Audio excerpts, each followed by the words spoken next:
Well, good evening. Trust you're doing well wherever you may just be joining us from. Welcome to TV 47 Weekend. We have a lot lined up for you. But first things first, a look at our top stories tonight.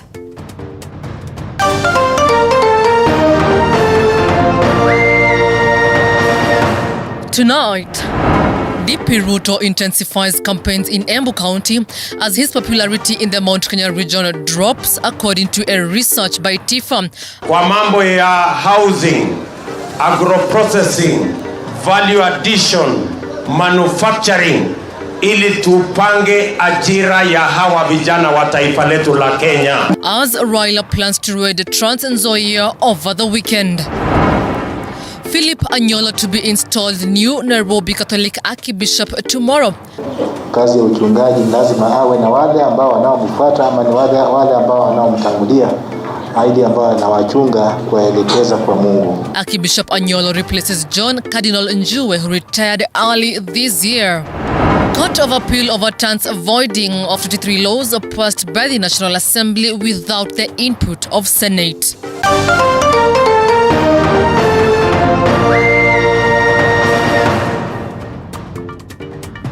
Well, remember, you can stream us live at TV 47 Kenya across all social media platforms.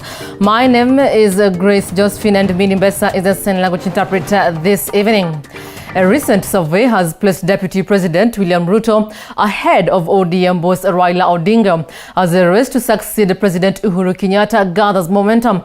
The survey, conducted by a research company, TIFA, has further hinted at the 2022 presidential contest being a two-horse race between Ruto and Odinga, with support for the latter on a tremendous rise in the past 5 months.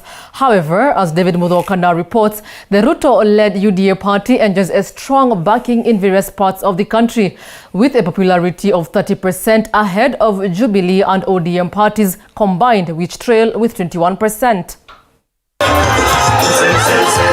For the second time in 6 months, Deputy President William Ruto has pipped ODM boss Raila Odinga as Kenya's preferred next president, barely 9 months to the August 2022 presidential contest. According to a national survey conducted by TIFA Research Company, among the announced and most widely considered potential presidential candidates in the 2022 election, William Ruto has most support at 38%, while Odinga, who has been touted to be Ruto's nearest popularity competitor, has only slightly more than half of Ruto's support at 23%.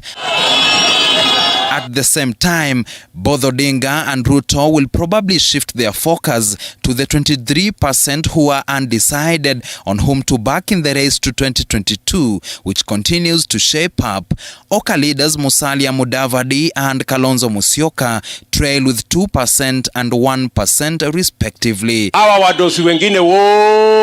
the scramble for votes in various regions also intensifies, the survey shows Ruto currently enjoying a mass backing in his Central Rift backyard with 57%, while Odinga's grip of his Nyanza turf is at 48%. In the vote-rich Central Kenya, Ruto enjoys a 53% popularity rating, while Odinga trails with 10%.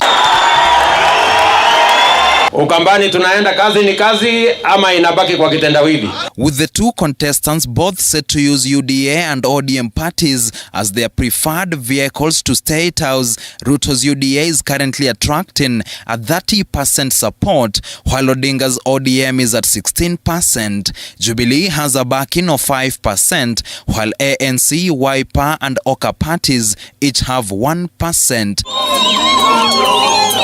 This puts the popularity of UDA greater than that of all its rival parties combined. Regionally, Wheelbarrow emblemed UDA enjoys a 52% support in the Central Rift, whereas ODM most popularity is in Nyanza with 39%. The scramble for the Mount Kenya region favors the UDA party at 39%, with ODM trailing at 5%. However, a trend analysis shows Odinga's nationwide support has risen by nearly 15% since June, when another survey was conducted, while Ruto's support has marginally declined by just 1%. This latest survey was conducted between 7th and 13th November 2021. David Mudhoka, TV47.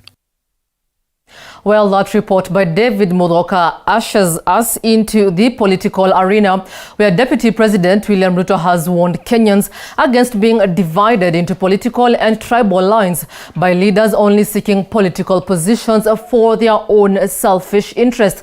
And speaking to residents of Mbeere North and South on his second-day tour of Embu County, the second in command asked the residents to join a UDA party, which he says has a national outfit. Mike Kagwongo reports from Embu. The second in command took his second-day tour of Embu County in Mbeere North and Mbeere South Friday. Ruto and his allies continued to strike head and harder in the Mount Kenya region in a bid to seek votes from the vote-rich region.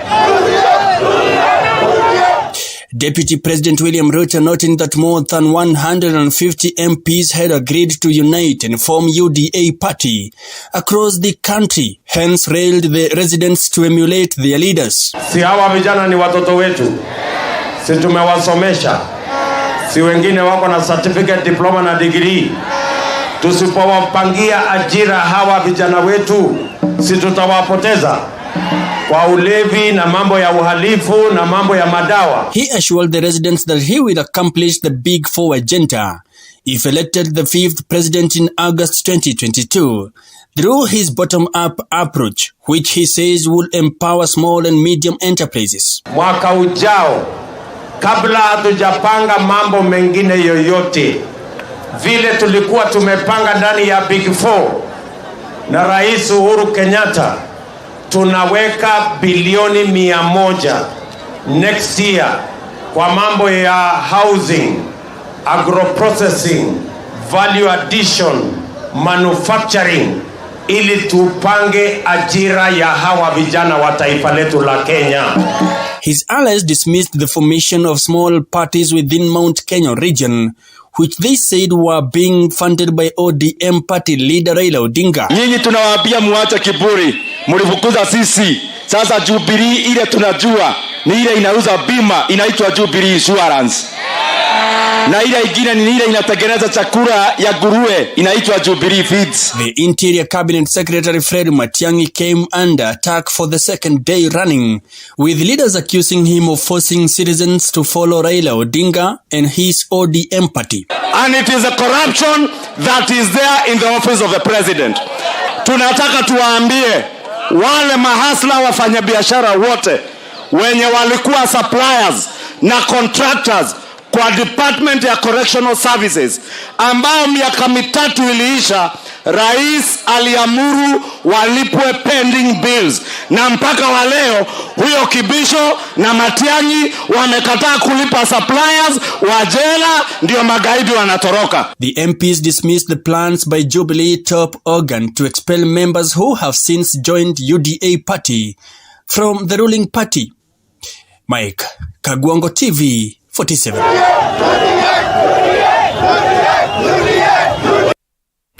Moving on, Philip Anyolo will be installed the new Nairobi Catholic Archbishop tomorrow to replace John Cardinal Njue, who retired early this year. Anyolo becomes the 4th African Archbishop of the Nairobi Archdiocese. There was pomp, color and dance as hundreds of Catholic faithfuls waited for the arrival of Archbishop Anyolo to arrive at Sokomjinga Market at the border of Kiambu and Nyandarua counties. The congregation, led by priests and nuns from Nairobi Diocese, were ready to receive the new Archbishop, who will be serving a Nairobi Archdiocese following the retirement of Cardinal John Njue in January. Anyolo was welcomed by Bishop David Kamau, who is the auxiliary bishop of Nairobi, and the diocese clergy at Sokomjinga.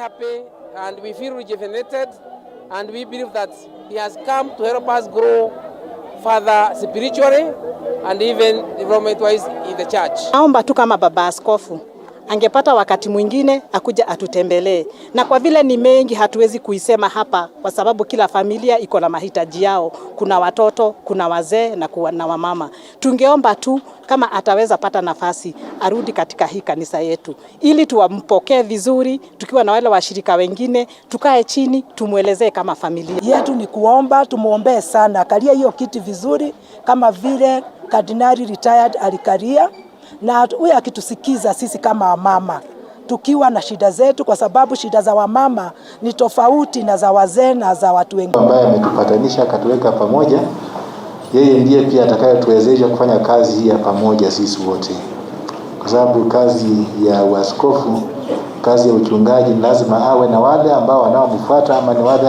ambao wanaomtangulia, aidi ambao anawachunga kuelekeza kwa Mungu. Basi nitafanya hiyo kwa heshima na taadhima ili ya kwamba kazi ya Mungu iweze kukamilika ndani yenu, na nikijua kwamba mu tayari kusaidiana pamoja nami. Nina furaha kubwa na pamoja huzuni mkubwa. Huko waliniweka nikaangalia magharibi nilikotoka. Nilikuwa nikiongea sikuweza kusahau ya kwamba nimetokea kule, nimekuja hapa. Sana kwa kutukaribisha, you are doctors, we shall be children of your home. Tutafanya kazi kwa pamoja, hasa sana kazi ya kutukuza jina la Bwana wetu na Mungu mwenyewe. Atukuze Baba na Mwana na Roho Mtakatifu, kama mwanzo na sasa na siku zote na milele. Amina. Na Bwana awe nanyi. Awe pia nawe. Awabariki Mungu Mwenyezi, Baba, Mwana na Roho Mtakatifu. Amina. Let's cross over to Nyanza, where the government has launched the registration exercise for the third phase of the National Hygiene Program, popularly known as Kazi Mtaani. And speaking after the inspection of Nyasiongo Modern Market in Borabu, Nyamira County, the PS for State Department of Housing and Urban Development, Charles Hinger, said the third phase will focus on providing technical vocational skills and equip youth with corporate skills to form organizations that will take up work through community contracting and promote sustainability of the program. He has encouraged youth to apply for the program, and especially people living with disabilities.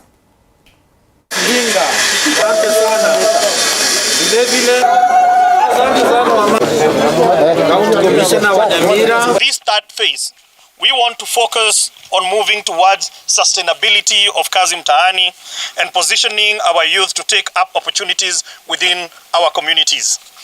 The focus of this program will be on providing technical vocational skills to youths, as well as equipping them to corporatize and form organizations that will take up work through community contracting.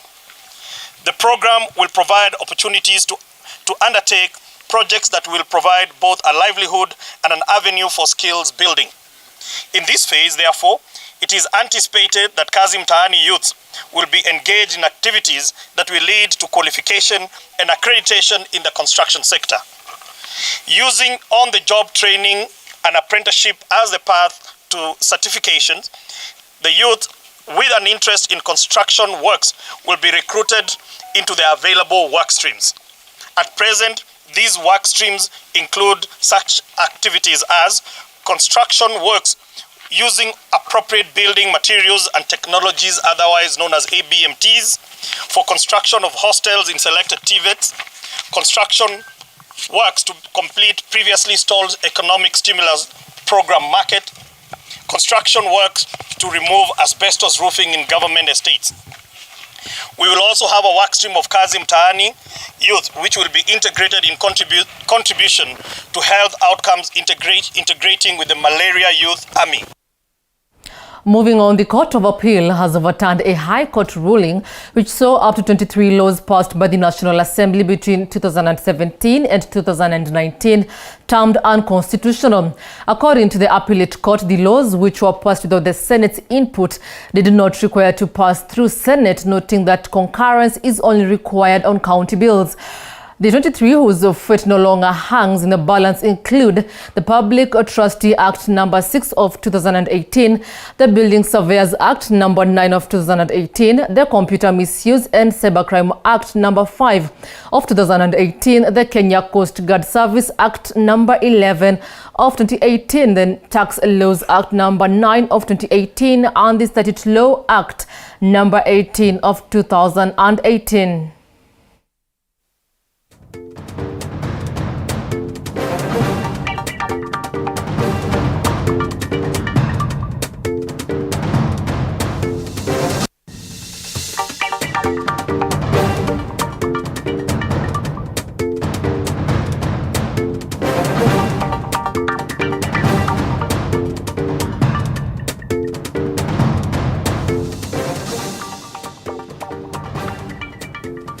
Well, thank you, Shireen, for following us on Facebook, tuned in from Nyamira County, as well as Jeff from Kisumu and everyone else. Now we take a very short breather, 30 minutes past the hour. Don't go too far away as we have a lot more lined up for you.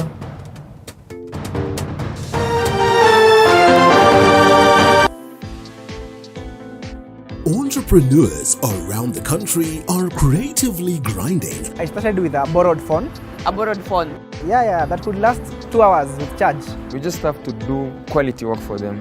To make their mark in an unpredictable market. It was now going on a sales venture, looking for stockists, door to door. On the grind, we bring you their stories so you can tell yours. Every Monday at 7:30 p.m. Men are known to be the pillars. We're rising up together. Say your point. You need an alpha male now to come and help you and your girl. Anaongea zero. And women, they are the cornerstone that hold the pillars. Don't be entitled. A man is peaceful, a man knows how to talk to a lady. This November, the Men's Conference brings a cocktail of diverse ladies to weigh in on various matters. Something I'd love more to see is men being able to exist as themselves. Tune in every Wednesday at 10 p.m.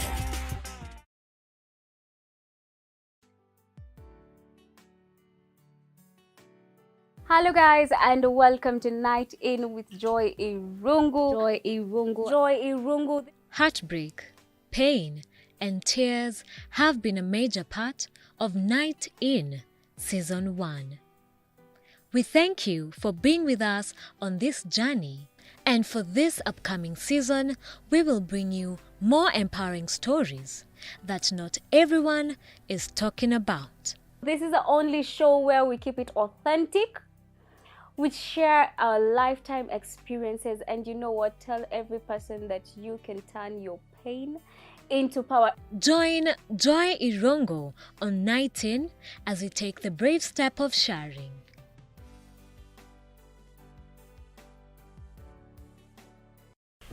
The road to 2022 is becoming tougher. Nyuma ya wheelbarrow kuna economic model. And trickier with each passing day. Niliwaambia wasuse chini bei ya mafuta. Political aspirants in a dilemma whether to change allegiance or not. How has Raila and the handshake made Jubilee lose focus? You've seen Raila Odinga flying military choppers. Our people have never been called to Uhuru.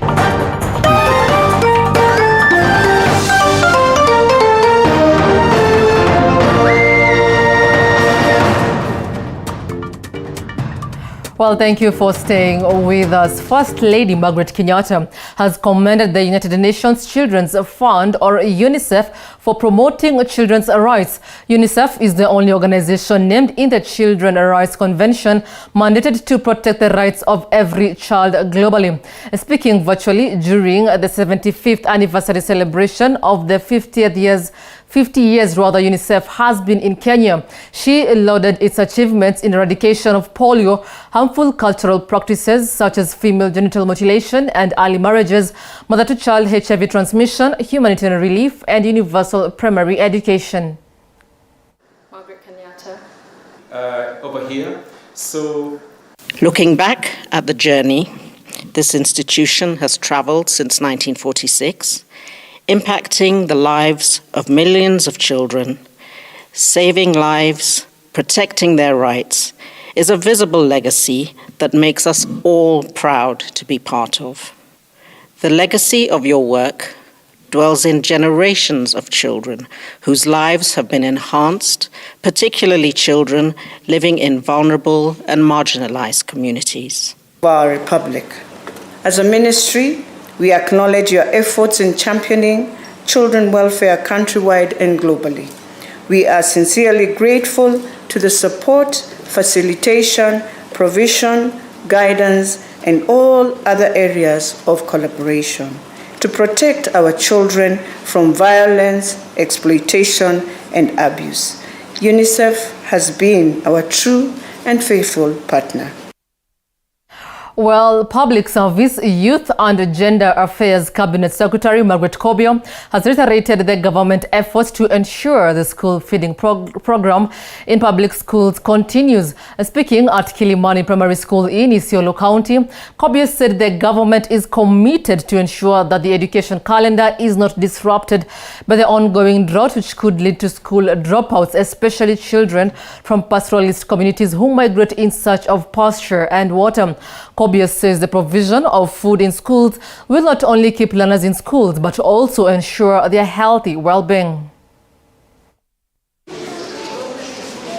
We will make sure your food program continues so that you can also be in school, and anything else that the government and the Ministry of Education and the County Commissioner thinks is good for you, so that you can remain in school, finish and get a training, either become a very successful business person or a very successful senior government official or a very successful private sector official. We want to support you now. So finally, take this as an opportunity. Najua hii shule ikipita utapata tena. Tunaelewa? So you must work very hard now, knowing this is an opportunity your parents have given you, your government has given you, so that when you work hard, and nobody passes exam without working hard. So when you pass your exam and then you proceed with the rest of your school, then your parents will be proud about you, your neighbors will be proud about you, and also your country and your government will be proud of you. Because you are the people who are, when we are no longer there, you are the people who are in charge of this country, and we want to wish you all the best. Well, in the health sector, a looming health crisis is in the air as doctors at the Moi Teaching and Referral Hospital have threatened to strike on the 28th of this month if the administration of Moi University doesn't pay them their salaries. Led by the Kenya Medical Practitioners and Dentist Union Chairperson Gotv BMG, the doctors have emphasized that the strike is in no way intentional, but a way to push the university's administration to pay them their salaries, which is believed to have been embezzled. They are claiming that lack of pay has led to a loss in their morale to teach and treat patients.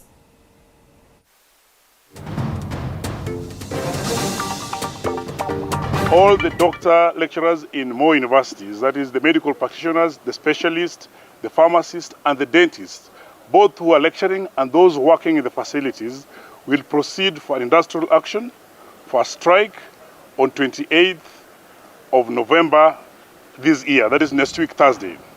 This comes at a time when we know that there should be a thorough classwork of training the students and of training more doctors. But we can see totally that the management of the university has refused to cooperate and has refused to release these funds. We have evidence that these funds have been released to the university over the years.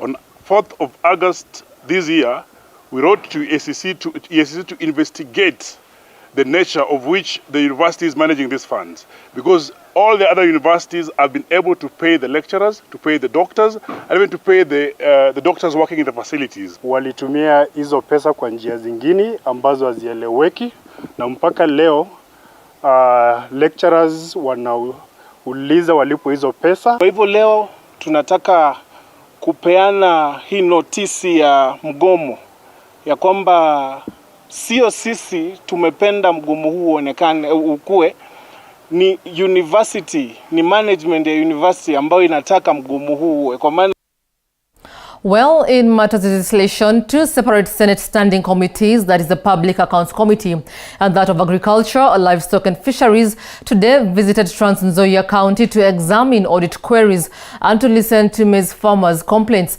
Boniface Baraza now explains.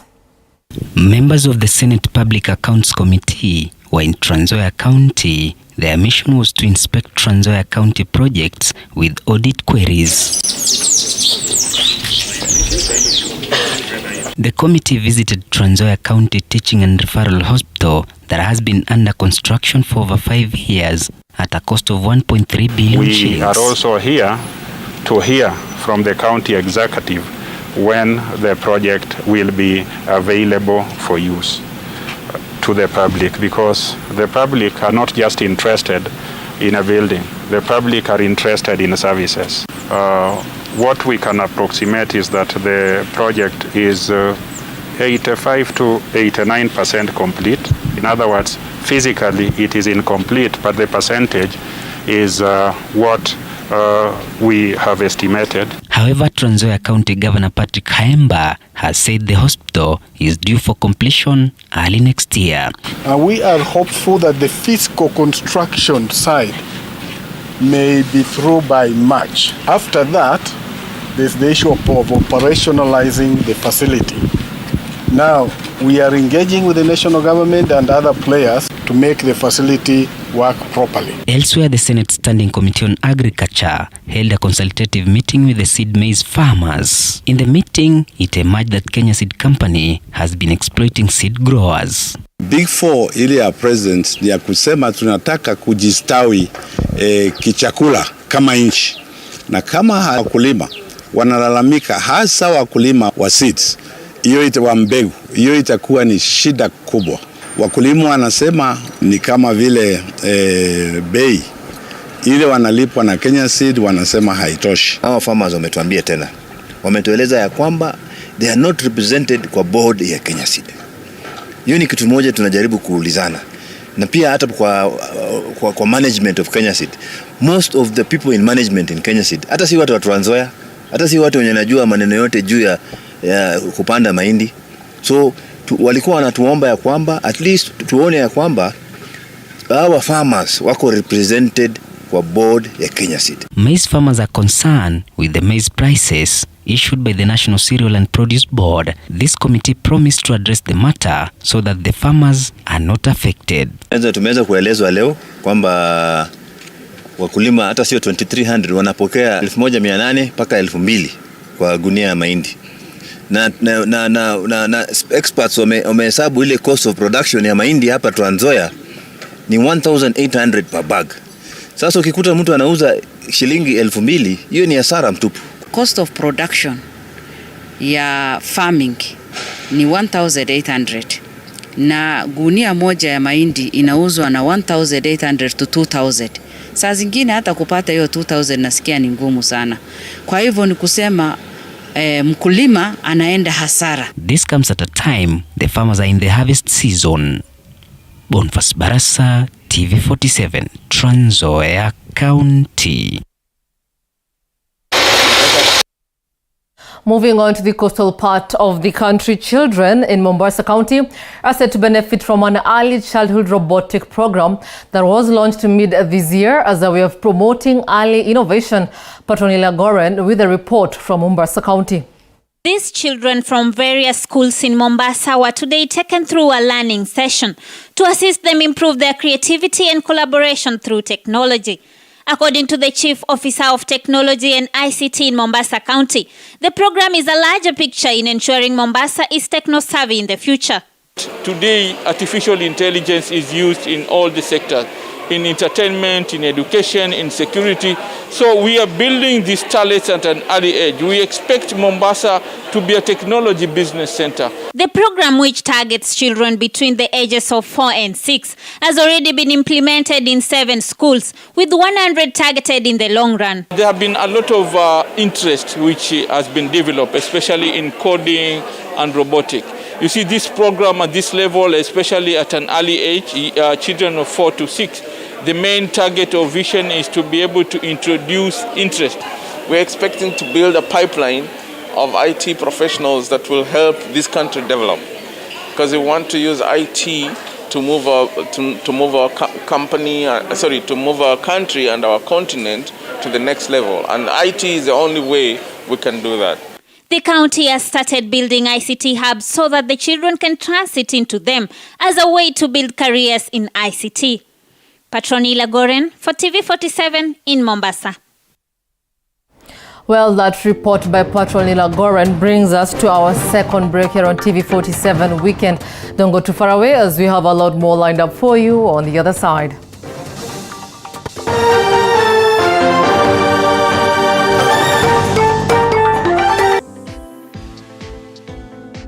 Entrepreneurs around the country are creatively grinding. I started with a borrowed phone.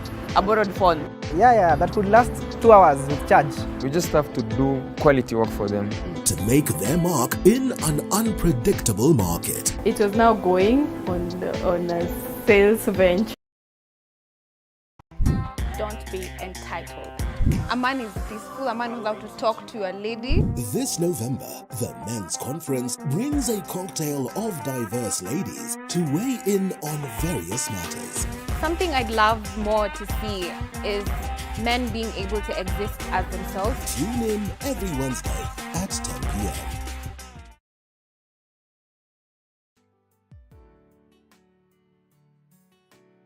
Hello guys, and welcome to Night In with Joy Irungu. Joy Irungu. Joy Irungu. Heartbreak, pain, and tears have been a major part of Night In Season 1. We thank you for being with us on this journey, and for this upcoming season, we will bring you more empowering stories that not everyone is talking about. This is the only show where we keep it authentic.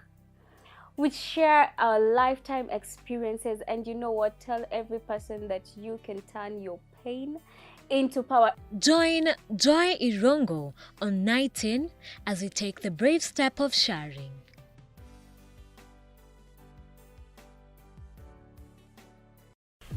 The road to 2022 is becoming tougher. Nyuma ya wheelbarrow kuna economic model. And trickier with each passing day. Niliwaambia washushe chini bei ya mafuta. Political aspirants in a dilemma whether to change allegiance or not. How has Raila and the handshake made Jubilee lose focus? You've seen Raila Odinga flying military choppers. Our people have never been called to Uhuru Park to unite. They have always united out of their own volition. Reduce your madness. Kenyans are suffering. Would it be fair to conclude? I don't want your station to be sued. That Jubilee government has never been able to sponsor any successful project. Every Monday at 9:30 p.m., Pundits Night brings you inclusive and candid conversations with the pundits. We say disability is not inability. Our impairment are not disability. Disability is the barriers put across by the society. Beyond the Limit gives a voice to those abled differently. People with special needs can undertake a job, particularly that is customer service focused, as good, if not better than people that are 100% abled. We bring you conversations of these great persons, round-table conversations, and many more.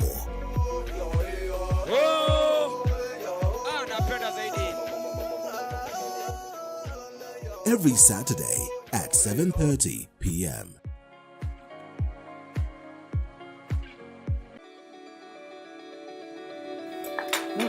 Tasty. 100 anything you want kabisa, like you do not need to add anything. Yes. So the first thing you need as a beekeeper is a beehive. Yes. Even though I know I won't treat it as that because then I'll be getting the time. You can handle it. But if you want us to reduce, we can reduce it. Wake up feeling fresh every morning and knowing that there is a morning show that's got you covered. It's the morning show built just for you. from local headlines, a comprehensive debate, entertainment, and so much more. I'm always thrilled joining you every Monday to Friday from 6 a.m. to 10 a.m. only on TV 47, the home of untold stories.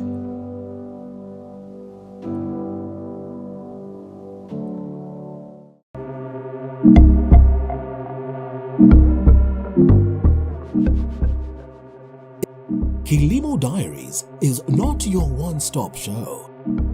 Sandra Wahito is always on the move to different counties, different farms, and it's always unpredictable.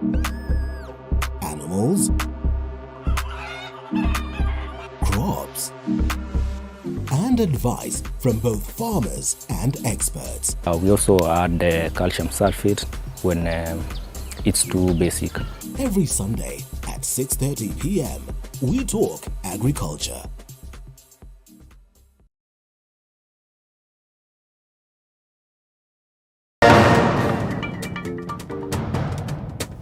Glad to have you back. Now, from the business desk, Air Tanzania is set to resume direct flights between Tanzania capital Dar es Salaam and Nairobi twice a day, 7 days a week. According to Tanzania High Commissioner John Simba Chawene, the resumption is due to renewed bilateral ties fostered by Presidents Uhuru Kenyatta and President Suluhu Hassan. Tanzania had banned Kenya's national carrier after Kenya insisted on a 14-day mandatory quarantine on all passengers traveling from Tanzania to contain the spread of COVID-19. The flights officially resumed from November 26, 2021.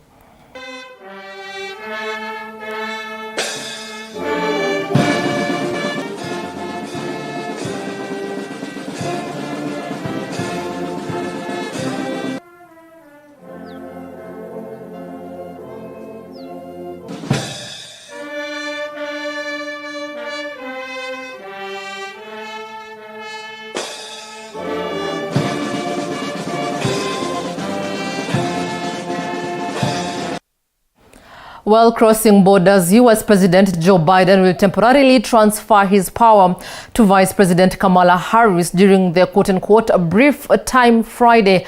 According to White House, Biden will undergo a routine colonoscopy examination and will be anaesthetized. Kamala Harris is the nation's first woman vice president and will become the first woman to assume presidential power. Press Secretary Jen Psaki said the vice president will work from her office in the West Wing during the time that the president will be on medication.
Well, and that international news story brings us to another break. But before we go, I can see one of you here saying Kikosa that tuned from Uasin Gishu County, as well as another one from Kisumu. So stay tuned. Let's take another short breather. Don't go too far away.